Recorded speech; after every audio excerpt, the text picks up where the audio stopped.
The vestibular sense is much more complicated. The receptors are in the inner ears on both sides of the head, right next to the cochlea. They're very small, very intricate, and they're basically hollow structures that are filled with fluid. And as the head moves, that fluid moves around and brushes against nerve hairs on the insides of these structures and sends information about where the head is, whether it's moving or not, and what direction it's moving in. And people often call this the balance sense. They think vestibular sense is the sense that gives you a sense of balance. That's part of what it does, but it does a whole lot of other things as well. And I often do talks, and I've published an article about it, just to try and get people to understand that the vestibular sense controls an awful lot of functional areas. And one of the key areas that it controls is that whole business of self-regulation. This is the sense that plays the main part in helping us learn where we are on what I call the ladder of arousal. In other words, are we a bit high and overexcited and overactive? Or are we a bit low and getting drowsy and sleepy and we're kind of losing the plot? And depending on whether we're too high or too low, how do we bring ourselves down, and how do we bring ourselves up into a calmer, more alert, more focused kind of frame of mind? And if you don't have good vestibular functioning, you're probably not going to self-regulate very well.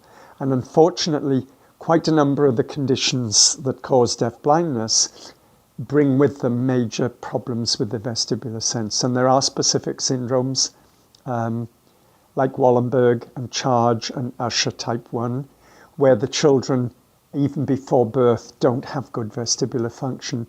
And then there are other children we know who were born very prematurely, who have cerebral palsy maybe, or who've had hydrocephalus.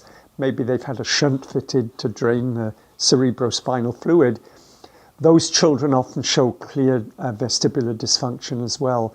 So quite apart from poor balance and poor postural control, they're likely to have issues with memory and with self-regulation. They're the two big things that I see in many of the children. And self-regulation issues are becoming a hot topic in the field of deafblindness. More and more, we're getting requests to help with older children and teenagers because they don't self-regulate well, particularly in the school setting. So they're impulsive, they're moody, they have behavioural outbursts, sometimes quite violent, either against themselves or against other people or against the inanimate environment. And it's a big issue.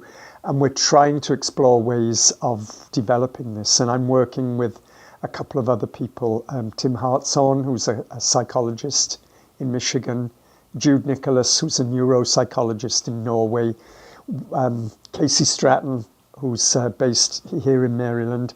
We're all trying to work together to get a better idea about self-regulation issues and where they come from and the best way of dealing with them and helping the children develop some more improved self-regulatory abilities.